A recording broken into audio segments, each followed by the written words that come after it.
Hi, Extreme Kids. This is Brother Jesse. And Sister Pena. And today we're going to be talking about Queen Esther. So I have a queen beside me, but another one. Who here in this class has ever heard of Esther before? Raise your hands up. And you know what, Extreme Kids? Even if you haven't heard about Queen Esther, that's okay because by the end of today's lesson, you're going to know who she is. And what makes her so amazing was that she saved an entire group of people, entire nation. How many people can say that? But there was an evil man, Haman, who wanted to do the complete opposite. He wanted to destroy a complete nation of people, the Jewish people. So we're going to have a story time today, but we need your help. Whenever you hear the name Haman, the evil man that was trying to kill all the Jewish people, I want you guys to make some noise. Either it could be a boo or a ba ba ba ba, whatever you guys feel. All right, so just remember that the key word is Haman. Are you guys ready to make some noise? All right, let's begin. Long ago in Persia, there was a king named Xerxes and a queen named Vashti. The king grew angry at the queen for not attending one of his banquets. He banished Vashti and chose to replace her with a new queen. A search was made throughout the whole kingdom, and soon a Jewish girl named Esther became the new queen. Mordecai, Esther's uncle, encouraged Esther to hide her Jewish faith from the king, and she did. The king had an advisor named Haman, Boo! who had become a very powerful man.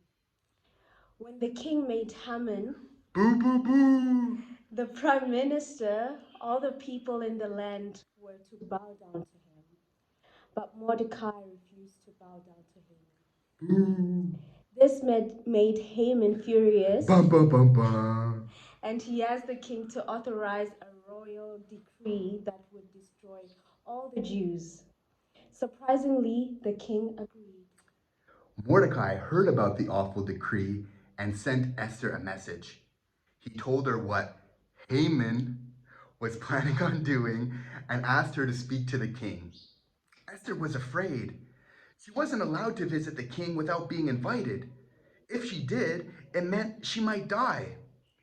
Esther chose to try and save her people.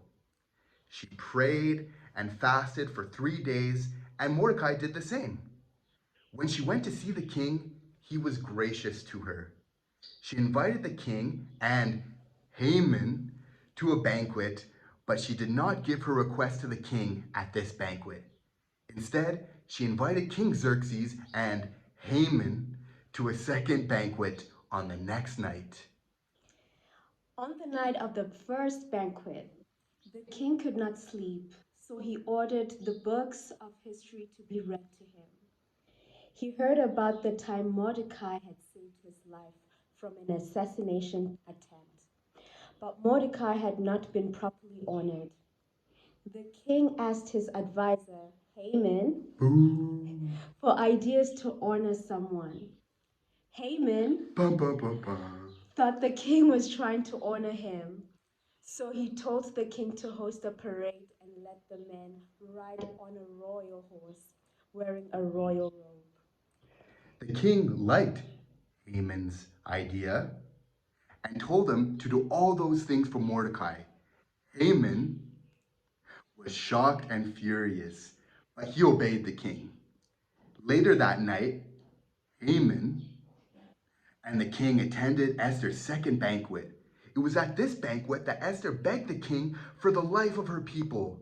She revealed that she was a Jew and that Haman had plotted to destroy Esther and her people. He was so angry at Haman that he had him killed. Esther's courage had saved her people, and through it all, we can see that God has a plan. So, Extreme Kids, we can all feel like Sister Esther sometimes. We can feel like life can be a little bit of a maze, like we see right here. We think that we're making a right turn, we think that we're doing the right thing, but it turns out to be a wrong turn, and we feel like we're lost. But we should remember, just like Queen Esther, that God always has a plan for us, even when it doesn't look like it. So I want you to encourage you guys, Extreme Kids, this week. If ever there's something that's bothering you, something that doesn't make you feel good, pray to God about it and just say, God, this is really not making me feel good. I'm just going to put this in your hands. God, this is making me feel afraid. God, just give me the strength and the courage that I need. You see, Extreme Kids, when we ask God for help, it doesn't make us weak. It actually makes us very, very strong. So let's just remember that God always has a plan for us and just ask Him for His help so that God can fight our battles for us. We hope that you have a great day, Extreme Kids, and we'll talk to you all very soon. Bye. Bye, Extreme Kids.